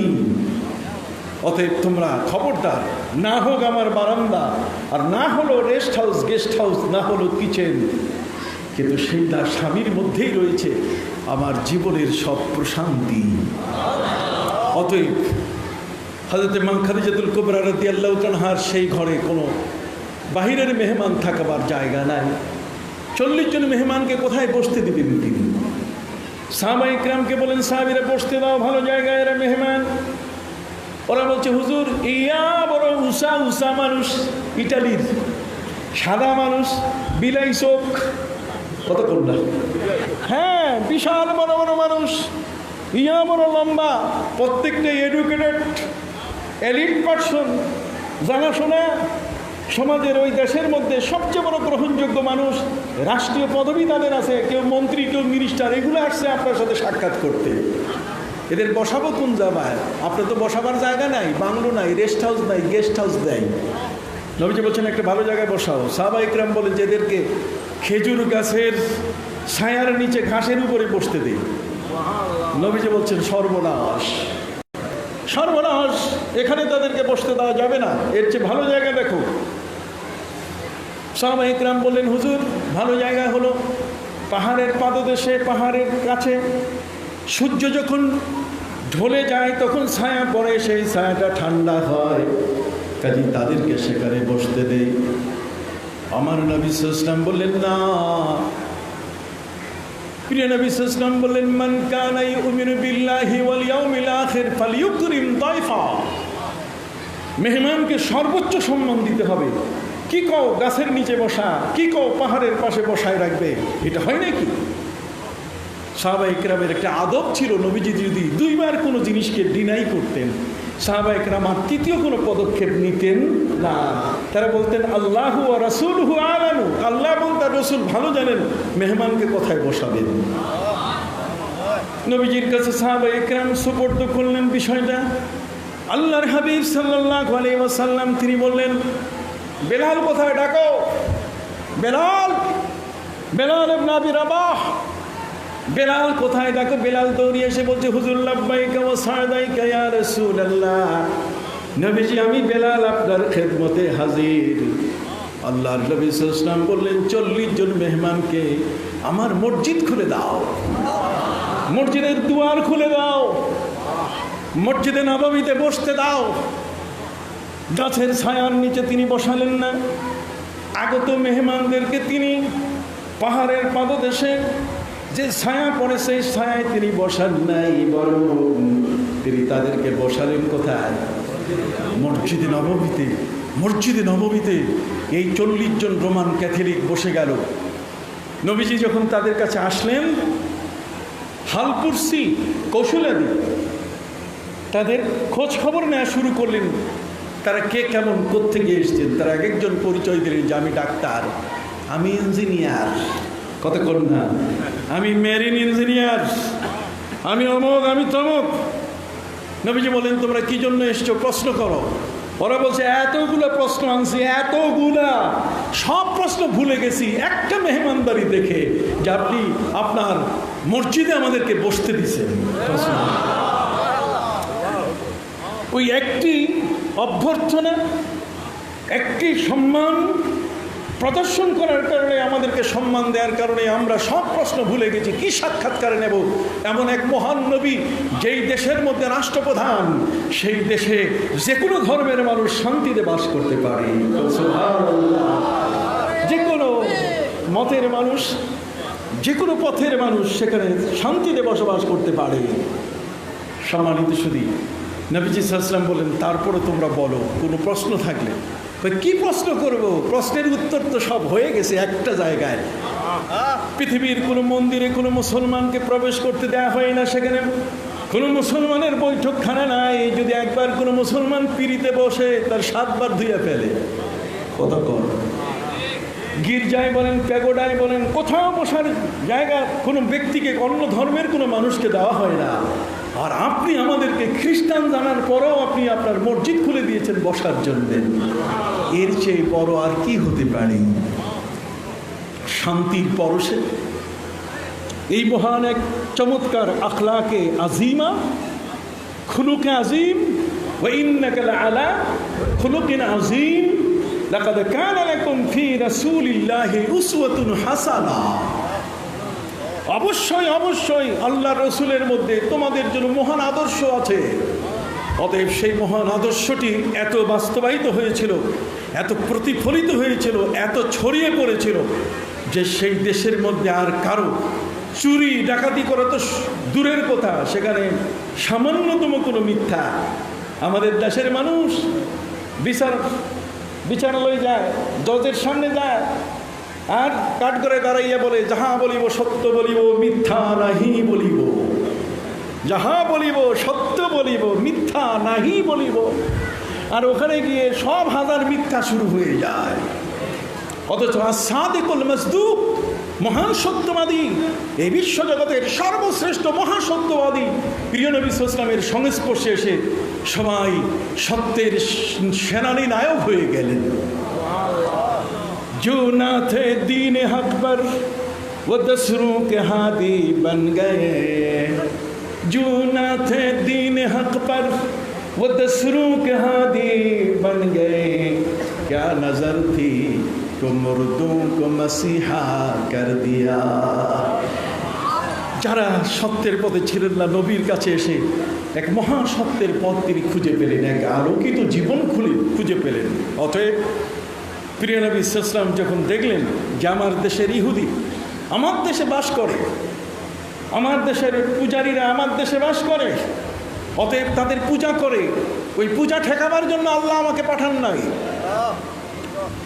পবিত্র কোরআন মজিদ আল্লাহ পাক রব্বুল আলামিন বলেন, ইত্তাবি' মা উহিয়া ইলাইকা মির রাব্বিকা লা ইলাহা ইল্লা হু ওয়া আ'রিদ আনিল মুশরিকিন ওয়ালাউ শাআ আল্লাহু মা আশরাকু ওয়া মা। এই জগতের মধ্যে আল্লাহ তাআলা তার প্রিয় নবী সাল্লাল্লাহু আলাইহি ওয়াসাল্লামকে কি চমৎকার করে বললেন যে আল্লাহ যদি চাইতেন তাহলে সব পূজারীগুলোকে মুসলমান বানাই দিতেন। কথা বুঝে গেছে?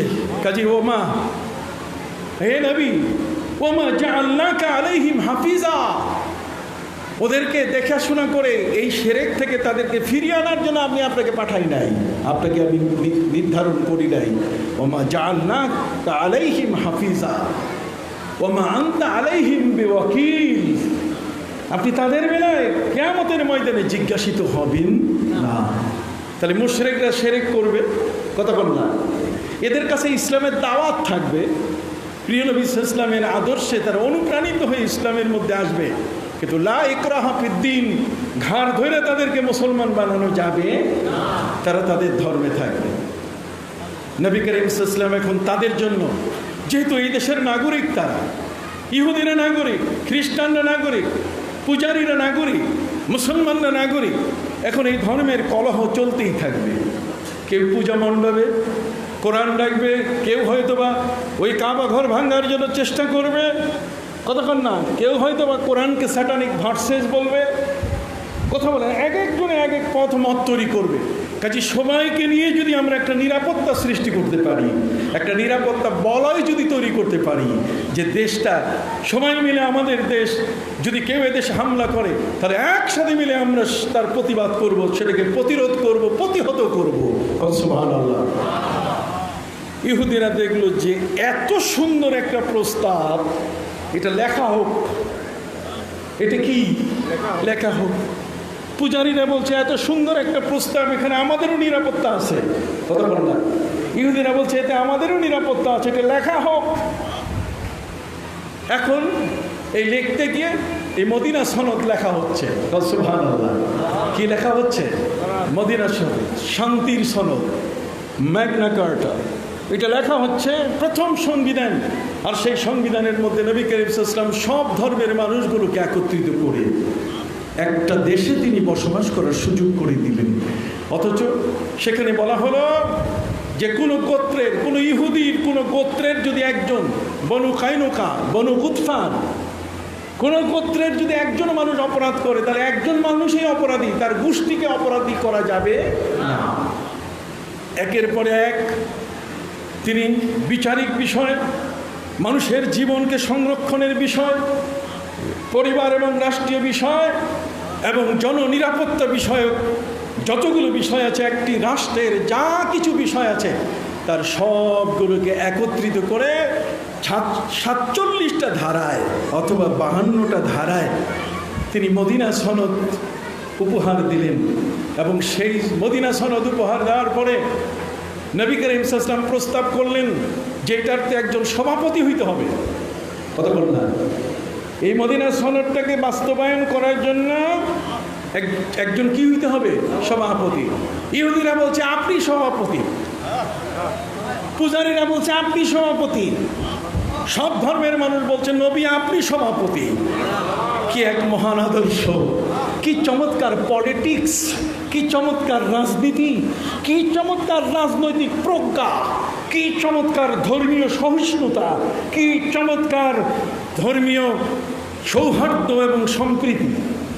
এই ধর্মীয় সৌহার্দ্য এবং সম্প্রীতিকে এমনভাবে প্রিয় নবী সাল্লাল্লাহু আলাইহি ওয়াসাল্লাম বিশ্ববাসীর কাছে উপহার দিলেন, আজ পর্যন্ত জগতের কেউ এমন একটা রাজনৈতিক প্রজ্ঞার সনদ পৃথিবীর মানুষকে উপহার দিতে পারে নাই, যা মদিনা সনদ বিশ্বকে উপহার দিয়েছে। সেখানে নারীর অধিকারের কথা বলা আছে। আপনারা সবাই জানেন আমি এর উপরে বই লিখেছি, নারীর অলঙ্কার, 650 পৃষ্ঠার বই আছে আমার, প্রায় 30টা বই আমার। সম্মানিত সুধী, ইটালির রোম বলেন, ফ্রান্স বলেন, ঠিক এমনি করে অ্যাথেন্স বলেন, গ্রিস বলেন, দুনিয়ার যেখানের কথা আপনি বলবেন, নারীরা যখন এই স্বামীর ঘরে আসতো, যখন পার্সেস হয়ে যেত, বেচা কেনা হয়ে যেত, নারী কোনো স্বামীর ঘরে আসলে সে স্বামীর সম্পদে পরিণত হয়ে যেত। ওয়াদাউ ফি আফওয়াহিহিন্না, তারা তাদের মুখের মধ্যে লোহার জাল দিয়ে মুখ বন্ধ করে দিত যাতে মেয়েরা কথা বলতে না পারে। কথা বল, খোদ ইংল্যান্ড, ব্রিটেন, ব্রিটিশ কুইনের দেশ, রানীর দেশ, রানীর দেশে কোরআন নাজিল হওয়ার 1200 বছর পর্যন্ত নারীদের কোনো স্বাধীনতা ছিল না। ইসলাম 1200 বছর আগে বলে দিয়েছে ওয়ালাইসা যাকারু কাল উনসা, পৃথিবীতে অনেক নারী আছে যেমন 1000 পুরুষের চেয়ে উত্তম। সেখানে নারী আর পুরুষের অধিকার ইসলাম চিহ্নিত করেছে। সেখানে নারীদের সম্পর্কে তাদের সম্পদ বন্টনের বিধান সূরা নিসার মধ্যে, সূরা নূরের মধ্যে তাদের অধিকারগুলোকে স্পষ্ট করে ইসলাম ঘোষণা করেছে। কিন্তু কোরআন নাজিল হওয়ার 1200 বছর পর পর্যন্ত ব্রিটিশ, যে ব্রিটিশ বিশ্বকে শাসন করেছে, যে ব্রিটিশ পৃথিবীর কোনো অঞ্চল বাদ দেয় নেই তার শাসন থেকে, আজও অস্ট্রেলিয়া তার অধীনে। সেই অস্ট্রেলিয়ার ব্রিটেন কত দূর, নিউজিল্যান্ড আজকে সেই ব্রিটিশের রানীর অধীনে। তাদের ফ্ল্যাগ সেখানে উড়ানো হয়, আমি সেখানে গিয়েছি, আমি দেখেছি, তাদের টাকা দেখেছি, তাদের মুদ্রা দেখেছি, যেখানে রানীর ছবি এখনও আছে। সম্মানিত সুধী ভাইরা আমার, সারা পৃথিবীর মধ্যে এই ব্রিটেন কোরআন নাজিল হওয়ার 1200 বছর পর ওরা নিজেরা নারীদেরকে তখন উইল করার ক্ষমতা দিল, চেকে স্বাক্ষর করার ক্ষমতা দিল। এই 1200 বছর পর্যন্ত নারীরা চেকে স্বাক্ষর করতে পারে নাই, নারী হিসাবে তাদের অধিকার দেওয়া হয়নি। আমার প্রিয় নবী সাল্লাল্লাহু আলাইহি ওয়াসাল্লাম সে অধিকার তিনি নিশ্চিত করেছেন। অতএব জগতের মধ্যে ইহুদি আর খ্রিস্টান বলেন আর যে ধর্মের পূজারী বলেন না কেন, তারা দেখে অবাক হয়েছে যে শান্তির পরশ একমাত্র তো তিনিই দিয়েছেন। পৃথিবীতে শান্তির ছোঁয়া স্পর্শ করেছে রহমতুল আলামিনের রহমত দিয়ে। অতএব ওয়ামা আরসালনাকা ইল্লা রাহমাতাল লিল আলামিন। সুবহানাল্লাহ বলেন। আমার নবীজি সাল্লাল্লাহু আলাইহি ওয়াসাল্লাম মক্কার মাটিতে বিশাল অত্যাচারে কাফের মুশরিকদের অত্যাচারে নবী অতিষ্ঠ হয়ে মক্কা ছেড়ে দিয়ে তিনি চলে যাচ্ছেন। রে মক্কা, আর তোমার মাঝে আমি থাকবো না, তোমার সন্তানেরা আমার উপরে অত্যাচার করে। নবীজি চলে গেলেন জেরানা পর্যন্ত। মসজিদে হারাম থেকে, কাবা থেকে 25 কিলোমিটার দূর জেরানা, সেখানে চলে গেলেন। সেখানে যাওয়ার পরে নবীজি হাঁটতে পারছিলেন না, তার পা মাটির সাথে বিঁধে যাচ্ছিল, তার পা অচল হয়ে গেল প্রায়। সাহাবায়ে কেরাম সাথে ছিলেন যারা, তারাও বলছে হুজুর আমরা পাহাড়ের মানুষ, মক্কায় পাহাড়ের সংখ্যা হলো প্রায় 6,500 পাহাড়ি মানুষ আমরা, এর পাহাড়ের দেশের মানুষ। আমরা তো পাহাড়ি এলাকায় চলি, কিন্তু 25 কিলোমিটার পরে যাওয়া বন্ধ হয়ে গেল। নবীজি দেখলেন পায়ের চলা বন্ধ হওয়ার সাথে সাথে জিবরিল আমিন উপস্থিত। তিনি বলছেন আপনি যাচ্ছেন কোথায়? আপনি কি আল্লাহর কাছে অনুমতি নিয়েছেন? নবী ইউনূস আলাইহিস সালাম অনুমতি না নিয়ে তিনি নৌকায় উঠেছেন, যে কারণে আল্লাহ তাকে মাছের পেটে বন্দি করছেন। আপনি কি এটা চান? আপনি ফিরে আসেন মক্কায়, আল্লাহ কি আপনাকে অনুমতি দিয়েছেন? নবীজি বলছেন না, মক্কার মানুষের অত্যাচারে আমি থাকতে পারছি না। এটা অবশ্যই নবীজির এই সিদ্ধান্ত, এটা অন্যায় নয়, কিন্তু আল্লাহর অনুমতি প্রয়োজন।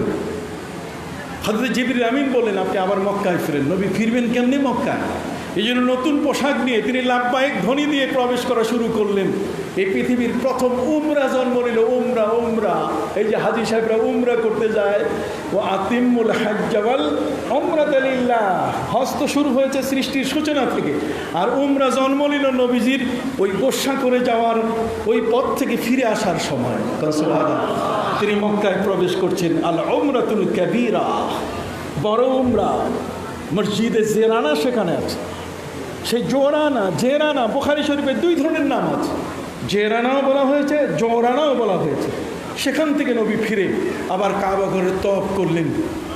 নবীজি তো মক্কায় তিনি থাকতে পারছিলেন না, যে কারণে এই অত্যাচারের ফাঁকে মদিনার আনসার যারা, মদিনার ব্যক্তি যারা, তারা গোপনে নবীর কাছে এসে তারা ওয়াদা দিয়ে গেল যে আমরা আপনার কাছে বায়াত নেব। কথা বললাম, আমরা আপনার কাছে কি বায়াত নেব। আকাবায়ে উলা, আকাবায়ে সানিয়া, আকাবায়ে উলা, আকাবায়ে সানিয়া। অতএব আমরা আসছি আপনার কাছে, আপনার কাছে আমরা কথা দিয়ে গেলাম আপনি যদি আমাদের মদিনায় যান তাহলে আমরা আপনাকে বাড়ি দিব, জায়গা দিব, সব কিছু দেব। নবীজি বলছেন আমি তো আল্লাহর হুকুম ছাড়া যেতে পারবো। একদল আবিসিনিয়ায় চলে গেছেন, সেখানে 80 জন সাহাবী হিজরত করে চলে গেছেন আবিসিনি, ইথিওপিয়ায়, হাবাসায়। বাকি যখন হিজরত ফরজ করা হলো, নবীজি সাহাবায়ে কেরামকে এর আগেই বললেন যে আমি স্বপ্নে দেখছি খেজুরের দেশে আমি যাইতেছি। সাহাবায়ে কেরাম বলে খেজুরের দেশ তো মদিনা ছাড়া আর কিছু নাই, ইয়াসরিব। আগেই তারা চলে গেছিলেন। মদিনার মানুষেরা কুবা পল্লীতে নবীর জন্য জায়গা দিয়ে দিয়েছে আগেই। নবীজি হিজরত করে যখন মদিনা মুনাওয়ারায় পৌঁছলেন, তখন কুবা পল্লীতে মদিনার মানুষেরা, ইয়াসরিবের মানুষেরা নবীকে জায়গা দিয়েছে। নবীজি জিজ্ঞেস করলেন এই জায়গা তোমরা যে দিলে আমরা কি করব তোমরা বলো। ওরা বলছে যা ইচ্ছা আপনি তাই করেন। নবীজি সাহাবায়ে কেরামকে নিয়ে বললেন যে চলো মসজিদ বানাই। এই মসজিদে কুবা কথা লামসজিদুল উসসিসা আলা তাকওয়া মিন আউয়াল ইয়াউমিন আহাক্কু আন তাকুমা ফীহি রিজালুন ইউহিব্বুনা আন ইয়াতাতাহহারু। মসজিদে কুবা নবীজি মসজিদ করে এখন কিবলা বানাবেন। এত দূর, কাটা কম্পাস নাই, দিগদর্শন যন্ত্র নাই। তিনি আল্লাহর কাছে বললেন, মাবুদ, আমি এখন মসজিদে কুবার মসজিদের কেবলা কেমনে ঠিক করব? আল্লাহ বললেন, কোনো চিন্তা নাই, আমি জিবরাইলকে বলতেছি কাবা আকাশে তুলে ধরবে, আর আপনি মদিনা থেকে দেখে দেখে কাবার এই মসজিদে কুবার কেবলা ঠিক করবেন। সেখানে যাওয়ার পরে সেখানে আনসার যারা সাহায্যকারী সাহাবা ইকরাম যারা হিজরত করে এসেছেন তাদের মধ্যে বন্ধন তৈরি হলো। সুবহানাল্লাহ, আর জোরে বলেন সুবহানাল্লাহ। অতএব এই আনসার এবং মুহাজির সাহাবীদের মধ্যে সেই বন্ধন তৈরি করে বিশ্বনবী মহানবী সাল্লাল্লাহু আলাইহি ওয়াসাল্লাম সেখানে ইহুদি এবং পত্তলিকদের সাথে নিয়ে তিনি যে রাষ্ট্র প্রতিষ্ঠা করেছেন, এটা তার রাজনৈতিক বিশাল এক প্রজ্ঞার একটা উজ্জ্বল দলিল। কথা বল না, একটা উজ্জ্বল কি দলিল আমাকে এখানে দেওয়া হয়েছে, যেটা মদিনা সনদ আনসার মুহাজিরদের সাথে ভ্রাতৃত্বের বন্ধন প্রিয় নবী সাল্লাল্লাহু আলাইহি ওয়াসাল্লামের রাজনৈতিক প্রজ্ঞার উজ্জ্বল প্রমাণ। এটাই উজ্জ্বল প্রমাণ। সম্মানিত সুধী, আর থাকার কোনো সুযোগ আমার নেই, কাজেই এখন আমার একটু ঢাকার দিকে রওনা হতে হবে। সবাই ভালো থাকুন, এই দরবারকে আমি পছন্দ করি। আল্লাহ তাআলা আপনাদেরকে কবুল করুন, আমার জন্য দোয়া করবেন। আসসালামু আলাইকুম ওয়া রাহমাতুল্লাহি ওয়া বারাকাতুহু।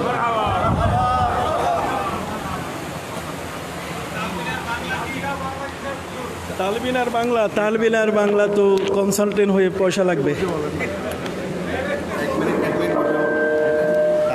তালবিনা এই ঔষধের ফর্মুলা নিতে গেলে তো ভিজিট লাগবে, ভিজিট। এটা হচ্ছে তালবিনা হচ্ছে নন ফ্যাটাবল দুধ, যে দুধে কোনো ননি নাই, সর নাই। এটা বাজারে পাওয়া যায়। 1 গ্লাস দুধ, 1 গ্লাস পানি, এটাকে গরম করে যখন আপনি খাবেন, একটু রবিনসন বার্লি পাওয়া যায়, বার্লি দিবেন পরিমাণ মতো। আর রাত্রবেলায় খাওয়ার সময় একটু পাক করার পরে সামান্য একটু মধু দিয়ে যদি খান, হার্টের ব্লক সরে যাবে, ব্লক থাকবে না।